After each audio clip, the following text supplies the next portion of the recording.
याद है मैंने तुमसे क्या कहा था? मैंने सोचा भी नहीं था कि तुम इतने चालाक हो सकते हो। तुमसे तो बच के रहना पड़ेगा। मान गई मैं तो। जाहिर है जहाँ से थोड़ा फायदा हो वहाँ थोड़ी सी कुर्बानी तो देनी ही पड़ती है।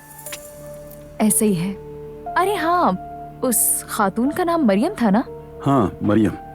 उससे तो बहुत ज्यादा ही पसंद आई हूँ मैं। क्यों नहीं आओगी? मैंने उन्हें ये पैगाम दिया, हम भी आप जैसे ही हैं। मतलब हम आपको समझते हैं।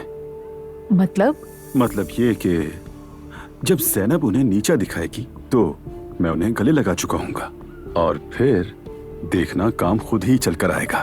तुम वाकई बहुत चालाक हो भाई, क्या कहने। मुआ।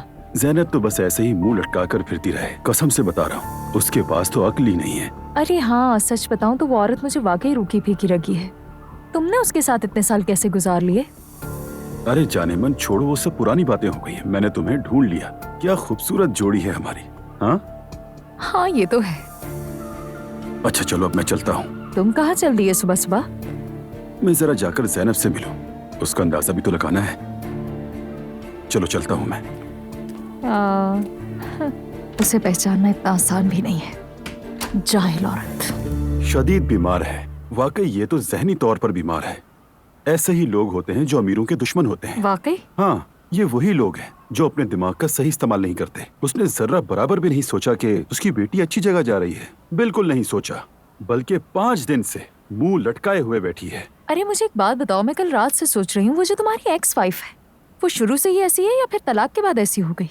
क्योंकि मुझे लगता है तलाक के बाद औरतों का दिमाग काम करना बंद कर देता है और अब उसे पता है कि उस पर कोई ध्यान नहीं देगा। तुम्हारा मतलब मेरी बीवी पर कोई ध्यान नहीं देगा? कौन सी बीवी?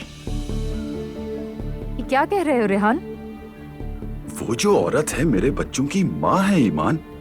तो बस तुम इस बात को छोड़ दो और मजीद तूल मत दो। रेहान! यार ईमान, मैं पहले ही परेशान हूँ, खुदा के लिए मेरी परेशानी को मजीद मत बढ़ाओ। अच्छा मुझे तुम एक बात बताओ, क्या तुम ज़ैनब से जलती हो? हाँ, मैं क्यों जलूंगी उससे, भाड़ में जाए।